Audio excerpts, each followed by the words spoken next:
हिंदी के जिज्ञासु श्रोताओं, विद्या प्लस के प्लेटफॉर्म से आपका हार्दिक स्वागत।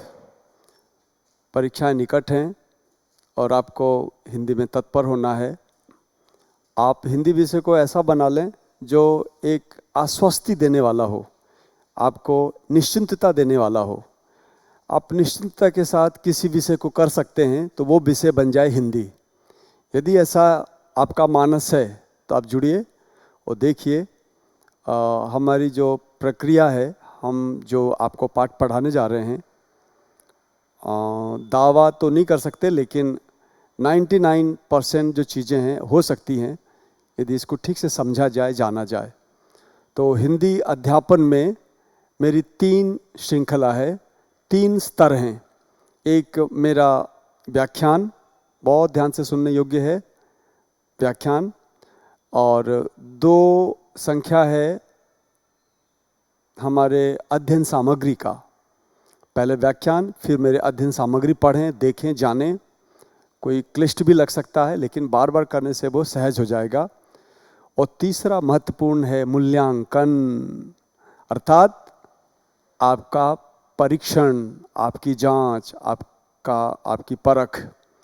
तो परख को भी करें, क्योंकि हर अध्ययन सामग्री के बाद जो परख दे रहे हैं उस प्रत्येक परख में जो प्रश्न हैं उन प्रश्नों के उत्तर आपको प्राप्त होते हैं। तो ज़्यादा भगदड़ की स्थिति नहीं होनी चाहिए। हिंदी को ऐसा बनाया जा सकता है, हम और आप दोनों मिलके, जिसमें आप निश्चिंत हो सकते हैं।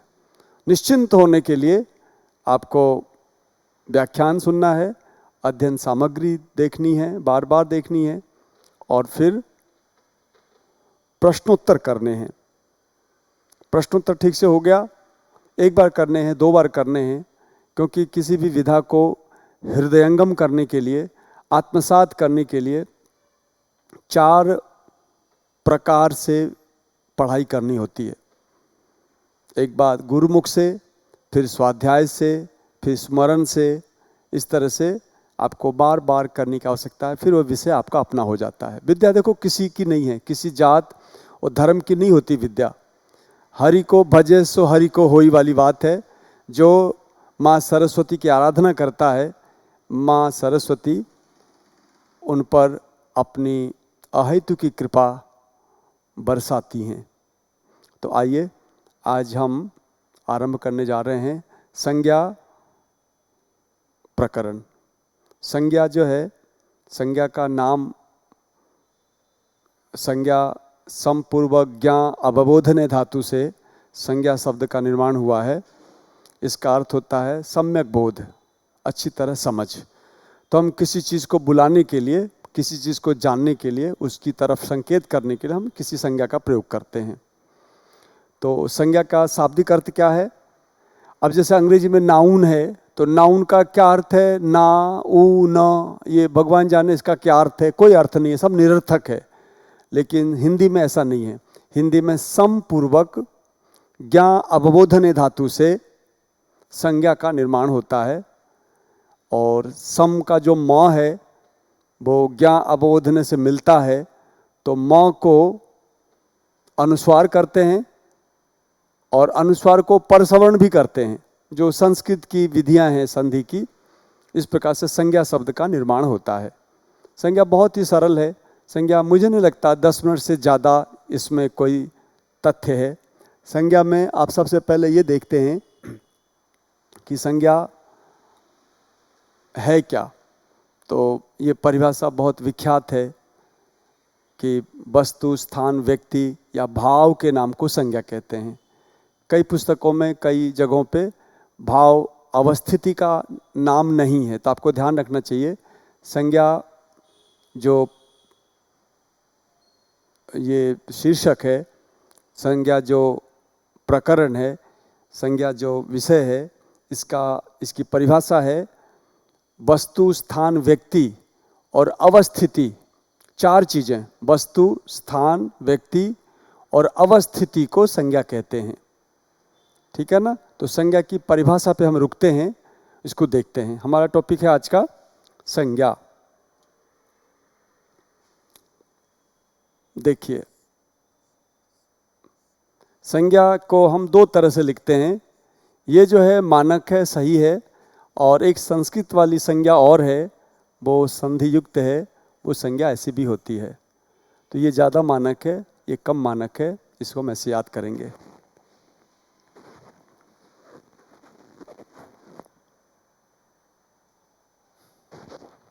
ठीक है, तो सबसे पहले परिभाषा लेते हैं।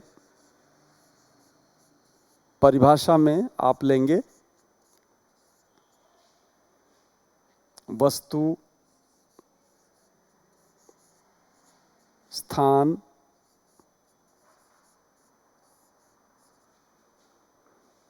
वस्तु स्थान व्यक्ति तथा अवस्थिति। व्यक्ति तथा अवस्थिति। अवस्थिति का ही पर्याय है दशा, स्थिति,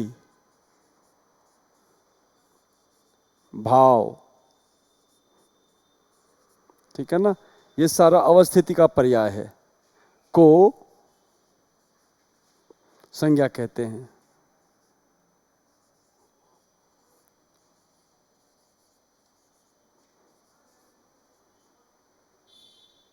ये परिभाषा हो गई। ठीक है, अब इसमें वस्तु क्या है, वस्तु का नाम ले ले। देखिए वस्तु क्या है, वस्तु है लेखनी,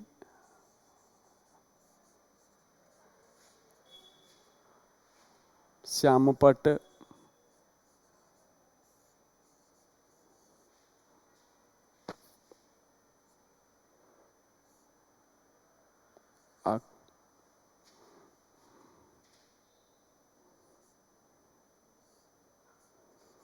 अलमारी, छाता,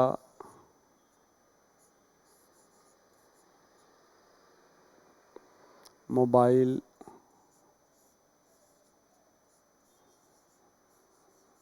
आदि। बहुत सिंपल है, आप भाव पे आइए, है ना।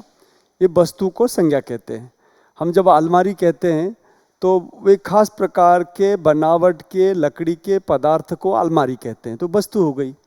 आप जब लेखनी कहते हैं तो पेन, लेखनी जो शब्द है वो खास तरह के पदार्थ के लिए है जो लिखने का काम करती है, तो वस्तु नाम। वस्तु। स्थान, आप स्थान की चर्चा यदि करेंगे तो स्थान में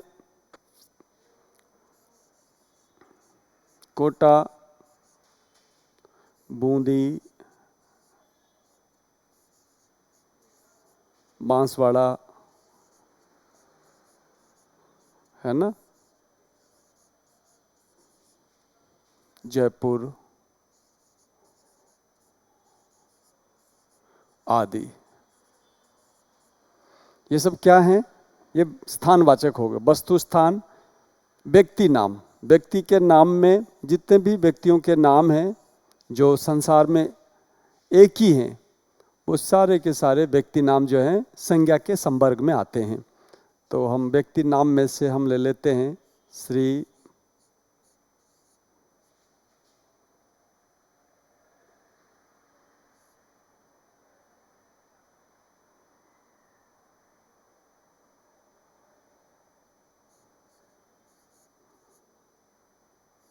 नरेंद्र मोदी, श्री अशोक गहलोत,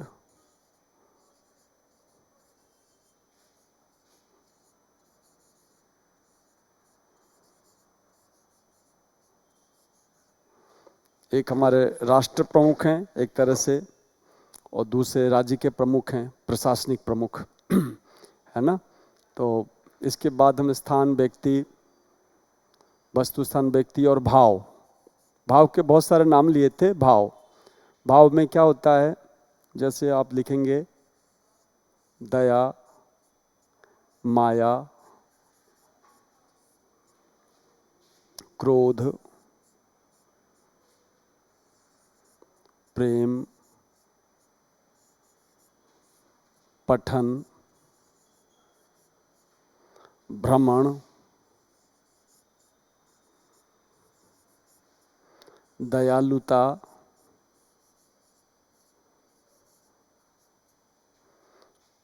बनावट, सौंदर्य,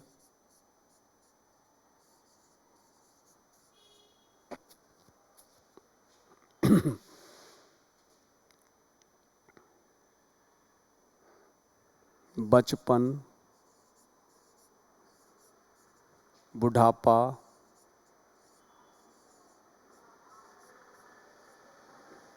गुरुत्व,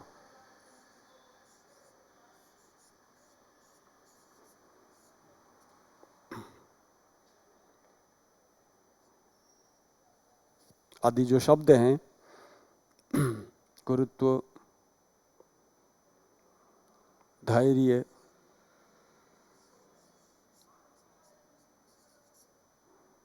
धैर्य आदि जो शब्द हैं, ये सब किस में आएंगे? ये सारे शब्द भाववाचक में आएंगे।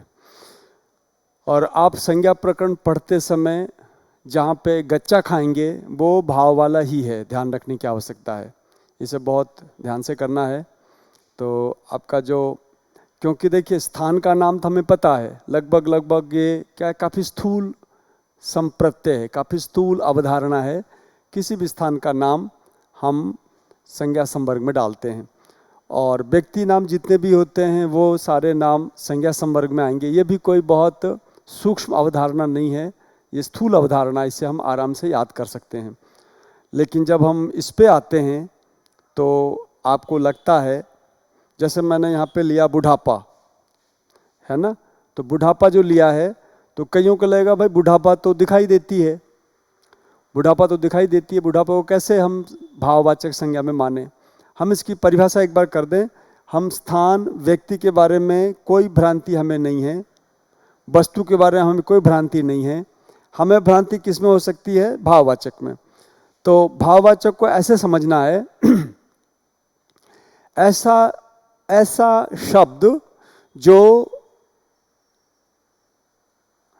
उस अर्थ को बताता हो जिस अर्थ को आप छू नहीं सकते, देख नहीं सकते, और जिससे आप प्रत्यक्ष व्यवहार नहीं कर सकते, जो बुद्धिगम्य है, जो मानसिक चिंतन का विषय है, और जिसे आप स्पष्ट रूप से छू और देख नहीं सकते, जो स्थूल नहीं है, जो मूर्त नहीं है, उस पदार्थ को, उस विचार को, उस अवस्था को हम भाववाचक शब्द से बताते हैं। उदाहरण के लिए आप बुढ़ापा शब्द को लेते हैं तो ऐसा लगेगा कि बुढ़ापा तो दिखाई देती है, क्योंकि भाववाचक शब्द वही होता है जो छुआ नहीं जा सके, देखा नहीं जा सके, ऐसा हम कह रहे हैं।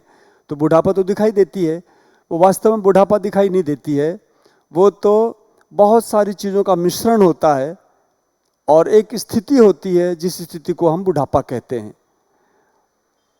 वास्तव में हम उस व्यक्ति के, जो व्यक्ति वृद्ध है, हम उस व्यक्ति के त्वचा को देखते हैं जो त्वचा ढीली हो चुकी होती है, हम उसके नेत्र को देखते हैं जो नेत्र कमज़ोर होता है, हम उसके कर्णेंद्रिय को देखते हैं, वो कर्णेंद्रियाँ शिथिल होती हैं, हम उनके बालों को देखते हैं, उनके बाल सफ़ेद होते हैं, तो आप उनके अंग प्रत्यंग को देखते हैं। इन सब के मिश्रण से एक भाव आता है, उस भाव को हम बुढ़ापा कहते हैं। इसलिए खबरदार, बुढ़ापा दिखाई नहीं देती है, ये आपको मानना ही होगा। आप राजी राजी गैर राजी आप मान ही लो कि बुढ़ापा को भाववाचक संज्ञा के अंतर्गत माना जाता है, क्योंकि बुढ़ापा जो है, जो दिखाई देने की बात होती है, वो वस्तुतः आपको उसके अंग प्रत्यंग, नैन नक्श और उसके बाल आदि दिखाई देते हैं, न कि बुढ़ापा दिखाई देती है। बुढ़ापा तो एक अनुभूति गम्य चीज़ है, अनुभव गम्य चीज़ है, वो अनुभव से हमें पता चलता है। तो इस प्रकार से आप देखेंगे, बुढ़ापा है, गुरुत्व है, धैर्य है, ये सब के सब भाववाचक शब्द हैं। मैं दया, आप दया देखेंगे, उस महानुभाव में बहुत दया का भाव है, तो दया दिखाई नहीं देती है, तो दया भाववाचक हो गया। माया, माया भी अदृश्य है, अमूर्त है, इसलिए माया को भाववाचक मानेंगे। क्रोध, क्रोध दिखाई नहीं देता है।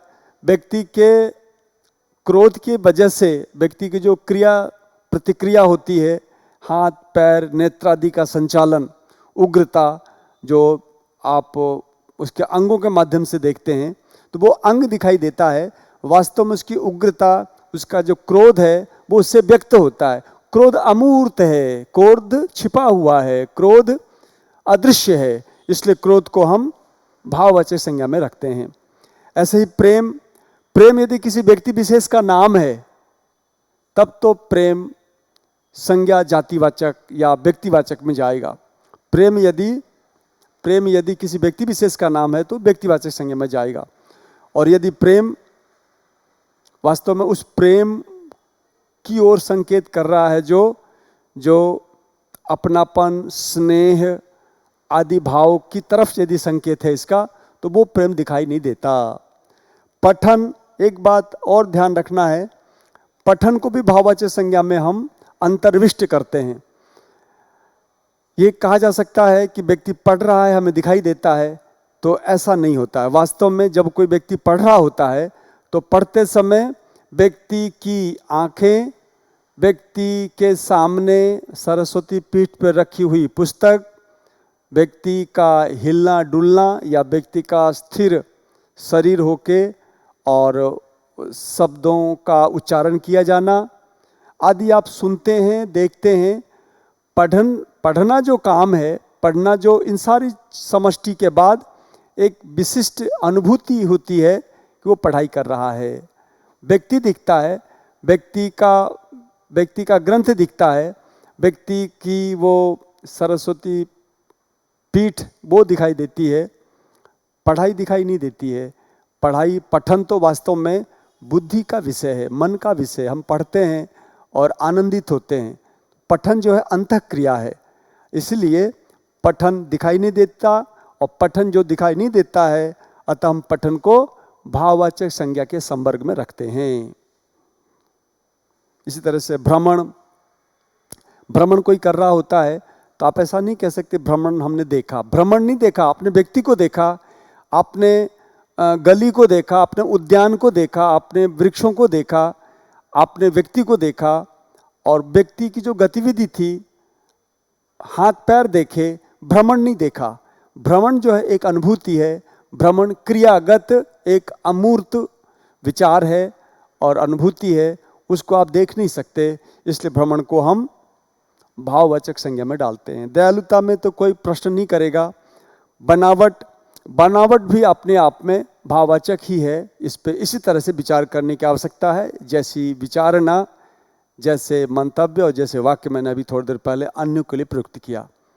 बनावट आप देखते हैं, हमारी कुर्सी की बनावट इस तरह से है, तो वो जो आकृति है जो दिखाई देती है वो उसके बाह्य सीमाएं हैं। वास्तव में बनावट एक अनुभूति है और बनावट को भी मैं बाद में आपको बता दूंगा। करीबन 20 प्रत्यय ऐसे हैं जिन प्रत्ययों से बनने वाले शब्द हमेशा भाववाचक संज्ञा में शामिल होते हैं। आपकी जो एक शंका है, आपकी जो एक भ्रांति है, जो चिंता है, वो दूर हो जाएगी। एक सुनिश्चित आप हमारे द्वारा जो उपलब्ध कराए गए प्रश्न और प्रश्न से पहले जो अध्ययन सामग्री है उसे आप देखेंगे तो भाववाचक शब्द किन किन प्रत्ययों से बनते हैं उन सब की सूची ले लीजिए। आप उनको 1 बार 2 बार 3 बार 4 बार रट लीजिए, देख लीजिए, भाववाचक का काम खत्म। भाव जो शब्द हैं, भाववाचक संज्ञा शब्द, उसका ज्ञान आपको हो जाएगा। सौंदर्य में भी वही बात है। हम किसी नायिका के सौंदर्य को देखते हैं तो वास्तव में नायिका के सौंदर्य को देखते समय हम नायिका के नयन नक्श, हम नायिका के केशपाश, हम नायिका के अन्य अंग प्रत्यंग को देखते हैं। उन सब के दर्शन के बाद एक विशेष प्रकार की जो एक दृश्यावली की परिकल्पना करते हैं, एक विशेष प्रकार का जो हम एक सकारात्मक भाव सौंदर्य का दर्शन करते हैं, वो जो भाव है वही भाव सौंदर्य है। खबरदार, ये जो नायिका है, नायिका का जो मुखमंडल है वो सौंदर्य नहीं है। हालांकि उनके किसी एक को हम सुंदर नहीं कहते हैं, उनके नयन, नक्श, केशपाश, बोली, चरित्र, इन सारी बातों से एक हमारे मन में सौंदर्य का भाव उत्पन्न होता है जो दृश्य नहीं होता, जो देखने योग्य नहीं होता। चूंकि वो देखने योग्य नहीं होता सौंदर्य, इसलिए सौंदर्य को हम क्या कहते हैं? भाववाचक संज्ञा नाम देते हैं। हाँ, वहीं सुंदर यदि शब्द बोला जाए, सुंदर, तो सुंदर शब्द संज्ञा शब्द कौन सा है? जातिवाचक संज्ञा होगा, क्योंकि सुंदर को छुआ जा सकता है। मैं बोलूं मोहन सुंदर है, तो हम उस सुंदर को छू सकते हैं या नहीं छू सकते हैं? सुंदर, मोहन सुंदर है, तो सुंदर जो है मोहन की विशेषता है। उस सुंदर व्यक्ति को आप छू सकते हो, सुंदर को आप देख सकते हो, सुंदर को आप बुला सकते हो, सुंदर को आप अपने इंद्रिय का विषय बना सकते हो। इसलिए सुंदर जो है वो संज्ञा कैसी संज्ञा है? सुंदर, वो संज्ञा जातिवाचक है। तो इस प्रकार से सुंदर दृश्य संज्ञा है, सुंदरता अदृश्य संज्ञा है। जो अदृश्य संज्ञा होती है उसको हम भाववाचक में रखते हैं। अब हम आते हैं उल्टा वस्तु पर। तो वस्तु आपको साफ दिखाई दे रही है, आप स्थान देखेंगे साफ दिखाई दे रहा है, स्थानों के नाम दिखाई दे रहे हैं। इस पे एक चीज मैं आपको बताना चाहूंगा, वो है इनके जो भाववाचक के बारे में तो बात स्पष्ट हो गई। भाव के बाद जो शब्द बचते हैं वो या तो व्यक्तिवाचक हैं या फिर वो जातिवाचक हैं। ये महत्वपूर्ण बात है। भाव को छोड़ दीजिए, भाववाचक संज्ञाओं को छोड़ने के बाद जो बच जाते हैं या तो वो व्यक्तिवाचक है या फिर वो जातिवाचक है। तो इन दोनों को हम समझेंगे। इससे पहले मैं यहाँ पे संज्ञा के प्रकार के रूप में इसकी स्पष्ट विभेद को यहाँ रख लेते हैं। परिभाषा हो गई है, तो विभेद क्या है इसका? पहला विभेद है इसका व्यक्तिवाचक संज्ञा। व्यक्तिवाचक संज्ञा, देखिए कंसेप्ट यदि क्लियर है, अवधारणा यदि स्पष्ट है तो आप सुखी रहेंगे, और अवधारणा स्पष्ट नहीं है तो आपको चाहे हजारों पृष्ठ का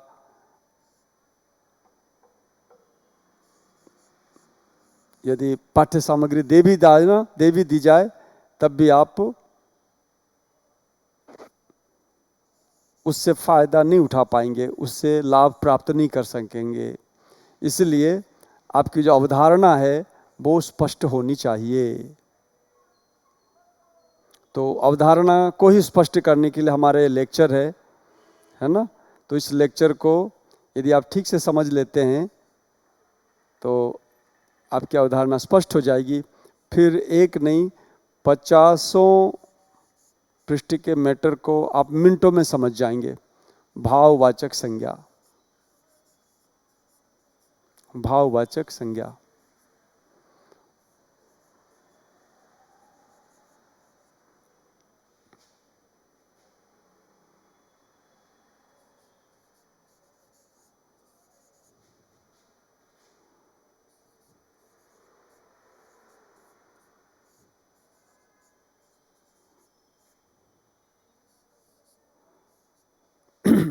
ठीक है, तो व्यक्तिवाचक संज्ञा के बारे में परिभाषा बताने की आवश्यकता नहीं है, आपको समझने की आवश्यकता है। वो ये कि संसार में जो भी पदार्थ या व्यक्ति या स्थान एकाकी है, एकाकी अकेला है, उसके जैसा कोई है ही नहीं, जो अनन्य है। न अन्य अनन्य, न तत्पुरुष समास। तो जो अनन्य है उसकी जैसा कोई दूसरा नहीं है, ऐसे को हम व्यक्तिवाचक संज्ञा कहते हैं। यदि मैं सुभाष चंद्र बोस का नाम लूं तो नेताजी सुभाष चंद्र बोस एक ही व्यक्ति हुए हैं इतिहास में भी और आने वाले दिनों में भी। जब भी हम नेताजी सुभाष चंद्र बोस का नाम लेंगे वो एक व्यक्ति का बोध होगा। यदि मैं आज रविशंकर प्रसाद का नाम लूं तो रविशंकर प्रसाद जो मेरे मन मस्तिष्क में है वो जो केंद्रीय सरकार के मंत्री हैं वो ही हैं, न कि कोई दूसरा। तो रविशंकर प्रसाद के नाम से वे ही जाने जाएंगे, कोई दूसरा नहीं जाना जाएगा। हमारा कोई मित्र है मोहन, और यदि मैं मोहन नाम लेता हूँ तो मोहन शब्द से उसी मित्र का बोध होगा, उस जैसा संसार में कोई भी नहीं है। तो ऐसा नाम जिसके जैसा संसार में कोई दूसरा न हो, ऐसे को हम व्यक्तिवाचक संज्ञा कहते हैं। जातिवाचक संज्ञा की विशेषता यह है कि पूरी जाति का बोध कराता है। ये एक शब्द बोला जाए तो पूरे समूह का, उससे मिलते जुलते तमाम जो विभिन्न प्रकार के देशों में, विदेशों में, प्रदेशों में जो लोग हैं या वस्तु है, उसका बोध हो जाता है। जैसे मैंने कहा गाय, जब गाय बोलते हैं तो गाय में उस सारी गायों का बोध हो जाता है जो पूरे संसार में गायें हैं। तो जातिवाचक संज्ञा उसे कहेंगे जिस एक के कहने से पूरी जाति का बोध हो। व्यक्तिवाचक संज्ञा उसे कहेंगे जिस एक के कहने से एक का ही बोध हो। तो एक बराबर एक, एक बराबर एक व्यक्तिवाचक, एक बराबर अनेक जातिवाचक, और एक बराबर एक अदृश्य, एक अदृश्य बराबर दूसरा अदृश्य, ये भाववाचक। तो ये आपका व्यक्तिवाचक हो गया, है ना। ये आपका जातिवाचक हो गया, और ये जो है शून्य वाला, ये भाववाचक संज्ञा का बोध करा रहा है। इस तरह से परिभाषा आप याद कर सकते हैं, भाव, जाति और व्यक्ति। अच्छा, जातिवाचक का अंग्रेजी में हम क्या पिछलग्गू हैं अंग्रेजों के। कोई बात अंग्रेजी में होती, चाहे कितनी भी बकवास बात हो, उसकी चर्चा क्या करें, आवश्यक हो जाती है। और फिर अंग्रेजी को खूब विस्तृत रूप से पढ़ा भी जा रहा है। तो अंग्रेजों के द्वारा की गई जो संज्ञा की परिभाषा और जो विभेद हैं, वो हिंदी वालों पे भी हावी हो रहा है। तो वास्तव में समूहवाचक और पदार्थवाचक संज्ञा अंग्रेजी में मान्य है। तो जातिवाचक कॉमन नाउन है, इसके साथ साथ अंग्रेजों के यहाँ ये कलेक्टिव नाउन और मेटेरियल नाउन, कलेक्टिव नाउन और मेटेरियल नाउन, ये दो नाउन और माने जाते हैं। वास्तव में इन दोनों संज्ञाओं का अंतर्भाव जातिवाचक में हो जाता है, क्योंकि जातिवाचक का मतलब होता है एक से अनेक का बोध। तो ये बताइए, समूह, हमने किसी कक्षा का नाम लिया, कक्षा, तो उस कक्षा से संसार की सारी कक्षाओं का बोध क्यों नहीं होगा? आराम से होगा।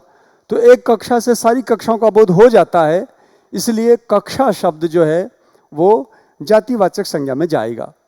इसी तरह से पदार्थ, हमने यदि सोना नाम लिया, हमने यदि चांदी नाम लिया, हमने यदि दही नाम लिया, दही नाम लिया, तो बताइए दही से, दूध से क्यों नहीं पूरे संसार के पदार्थ का बोध होता है? संसार भर के सारे दही का, संसार भर के सारे दूध का, संसार के सारे सोने का बोध सोना शब्द से हो जाता है।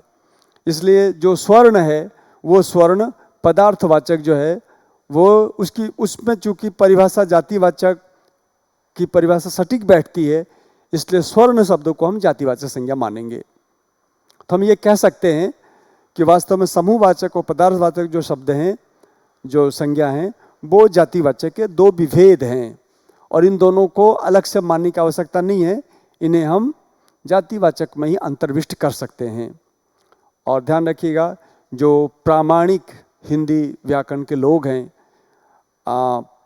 स्वनामधन्य प्रातः कामता प्रसाद गुरु जी, इसी प्रकार से किशोरदास वाजपेयी जी आदि की जो व्याख्याएं हैं, उसमें उन्होंने तीन संज्ञाओं को ही माना है।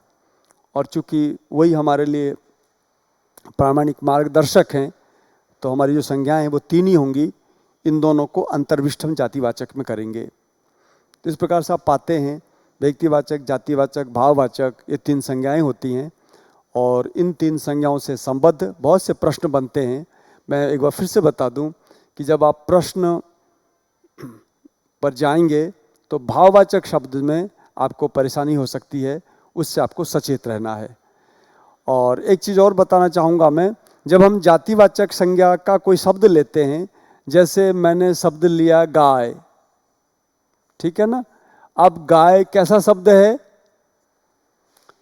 हमने गाय शब्द, क्या गाय से अनेक का बोध हो रहा है? बिल्कुल हो रहा है, क्योंकि गाय कहने से अनेक गायों का बोध हो रहा है, इसलिए गाय शब्द जातिवाचक संज्ञा है। लेकिन गाय शब्द के बारे में एक विचार आपको और जान लेना चाहिए। गाय के बारे में उन सारे विचारों को मैं रख रहा हूं। जब हम गाय बोलते हैं, ध्यान से सुनिएगा, बहुत थोड़ा सा स्मरणीय, ध्यातव्य और महत्वपूर्ण ये विषय है।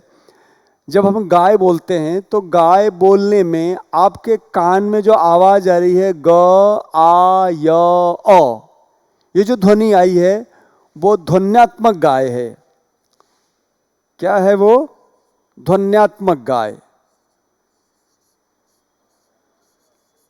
ध्वन्यात्मक गाय, देखिए परीक्षक उठा के प्रश्न यहां भी ला सकता है। तो गाय ध्वन्यात्मक है। और दूसरी बात, आप जो सुन रहे हैं, मैं बोल रहा हूं गाय गाय, आपने सुना? आपके कान में जो आवाज आ रही है गाय गाय, वो गाय क्या है? ध्वन्यात्मक गाय है, ध्वन्यात्मक शब्द है।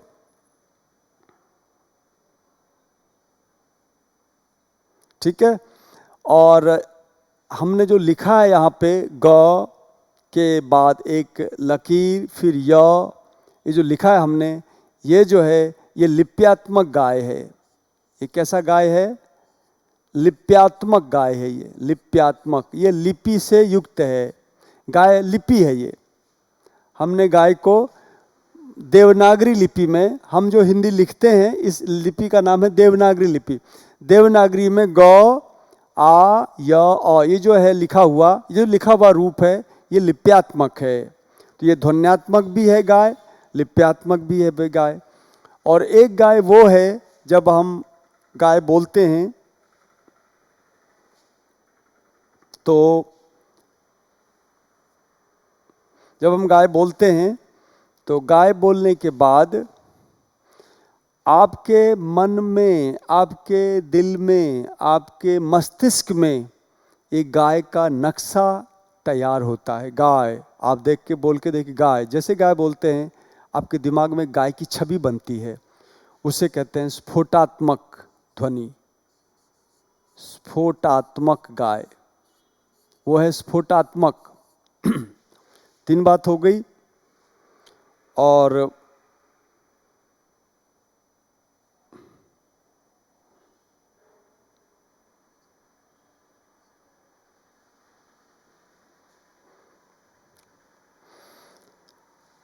वास्तविक जो गाय है, जो गाय बाहर खड़ी है घर के बाहर,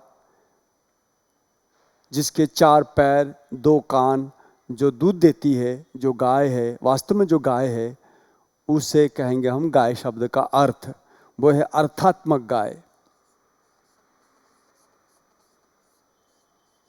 वो है अर्थात्मक गाय। तो हम ऐसा कह सकते हैं गाय ध्वनि है, ध्वनि रूप है गाय। गाय लिपि रूप है। आत्मक शब्दों को हटा दिया हमने। गाय एक स्फोट है जो आपके दिमाग में पहले से है, एक छवि है। हिंदी में से बिंब प्रतिबिंब कहते हैं। हमारे मन में, हमारे दिलो दिमाग में जो एक बिंब प्रतिबिंब बन रहा है, वो बिंब प्रतिबिंब स्फोट है। और या बिंबात्मक भी कह सकते हो आप इसको, बिंब है ना, बिंब आप इसे कह सकते हैं। और जो वास्तविक गाय है 4 पैर वाली, वो अर्थ है। गाय शब्द का अर्थ क्या है? 4 पैर वाली गाय। तो इस प्रकार गाय जो शब्द है जातिवाचक, उसके ध्वनि, लिपि, स्फोट, बिंब और अर्थ, ये 4 अर्थ हो सकते हैं। यदि परीक्षक इससे संबंधित प्रश्न पूछ ले, कर ले, हालांकि संभावना कम है, लेकिन फिर भी आप देखेंगे ये चीज़ जो है वो केवल हिंदी के लिए ऐसा नहीं है। ये वास्तव में भाषा का जो अध्ययन होता है, उस अध्ययन में ये बातें आपके सामान्य कथन है, सामान्य चर्चा है, सामान्य विवेचना है। ये कोई बहुत गंभीर बात नहीं बता रहा मैं, सामान्य चर्चा है, सामान्य विवेचना है, अवधारणा है, इस पे होती रहती है। तो यदि आपने ये समझ लिया तो हिंदी के वे प्रश्न जो बहुत ही क्लिष्ट प्रकृति के होंगे वो आराम से आप समझ पाएंगे, क्योंकि हिंदी संज्ञा विवेचना में आचार्य कामता प्रसाद गुरु ने जो जो जो जो जो व्याख्याएं की हैं, जिस चिंतन तक वो गए हैं, उस चिंतन तक जाने के लिए आपको ये जानना बहुत आवश्यक है। और आप विश्वास मानिए, एक आध प्रश्न परीक्षक, यदि परीक्षक पढ़ा लिखा अच्छा खासा है तो, बाकी आजकल परीक्षक भी ऐसे ही हैं और विद्यार्थी भी ऐसे ही हैं, तो वो अलग बात है। बाकी यदि अनुसंधान पूर्वक बढ़िया से प्रश्न बनाया जाए तो एक आध प्रश्न यहाँ से आ सकते हैं। तो आपको ध्यान रखना है कि ये जो गाय है, गाय 4 प्रकार की है। ध्वनि गाय, लिपि गाय। अब मैं आत्मक हटा देता हूँ, सरल सुबोध ढंग से बोलता हूँ। आप जो सुन रहे हैं, मैंने बोला गाय, आपने सुना कुछ गाय, ये जो सुना वो ध्वनि है। हमने जो ये लिखा है गाय, ये लिपि है। और जो गाय बोलने के बाद आपके मस्तिष्क में जो छवि उभरती है 4 पैर वाली गाय की, वो छवि है स्फोट या बिंब। और जो वास्तविक गाय है, जिसे दूहा जाता है या जो हिंदुओं के लिए पवित्र मानी जाती है, जो पशु विशेष है, वो है अर्थ, गाय का अर्थ है। तो इस कंसेप्ट को लेके चलना है आपको और इसके आधार पे हम संज्ञा को समझ सकते हैं। तो इस संज्ञा में ये वाला जो प्रकरण है, इस पे आपको सावधानी से, यह नहीं कि स्थान व्यक्ति के नाम को संज्ञा कहते हैं, ये परिभाषाओं से कुछ नहीं होता है। आपको इसके डेप्थ में जाना होगा और हमारे प्रश्नों को करना होगा, तब जाके आप संज्ञा को ठीक से समझ पाएंगे। मैं आगे लेता हूँ। संज्ञा की जब बात आती है तो संज्ञा का परस्पर परिवर्तन, संज्ञा का परस्पर परिवर्तन, इसमें होता क्या है, जो जातिवाचक संज्ञा है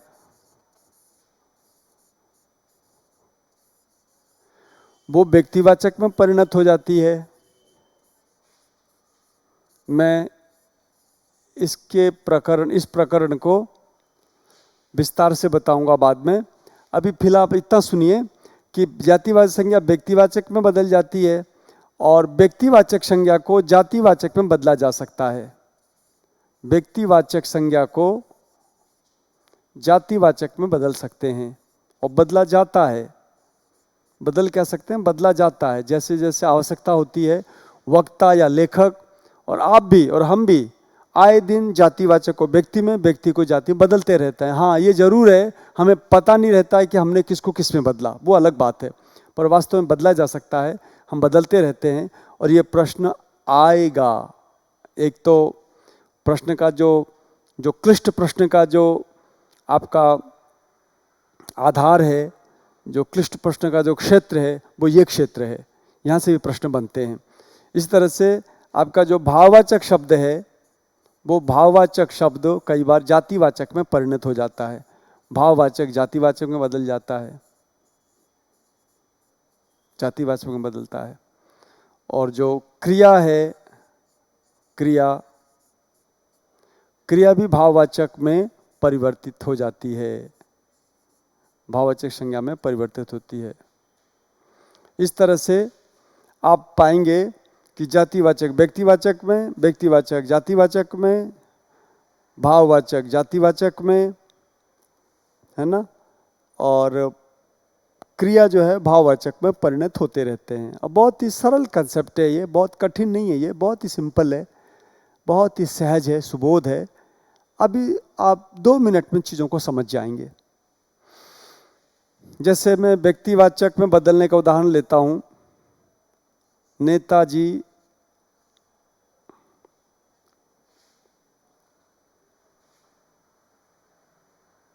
है ना, नेताजी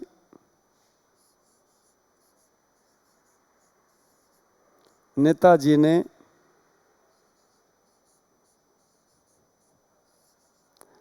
आज़ाद हिंद फौज, नेताजी ने आज़ाद हिंद फौज का नेतृत्व किया।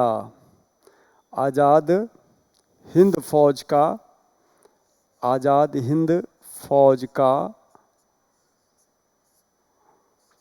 का नेतृत्व किया।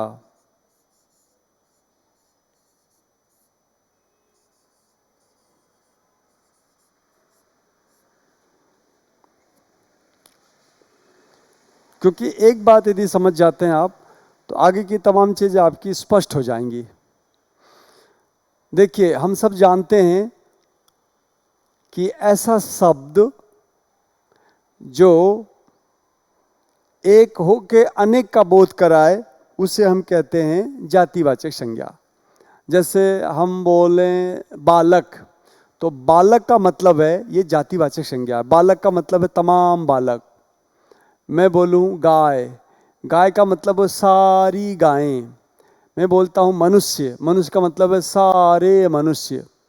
मैं बोलता हूं प्रधानमंत्री, प्रधानमंत्री का मतलब लगभग 200 देशों के सारे प्रधानमंत्री जो प्रधानमंत्री पद से बुलाए जाते हैं। तो प्रधानमंत्री पद कैसा हो गया? जातिवाचक। गाय शब्द कैसा हो गया? जातिवाचक। बालक शब्द कैसा हो गया? जातिवाचक। इसी तरह से नेता शब्द कैसा हुआ? जातिवाचक। नेता शब्द कैसा हुआ? जातिवाचक।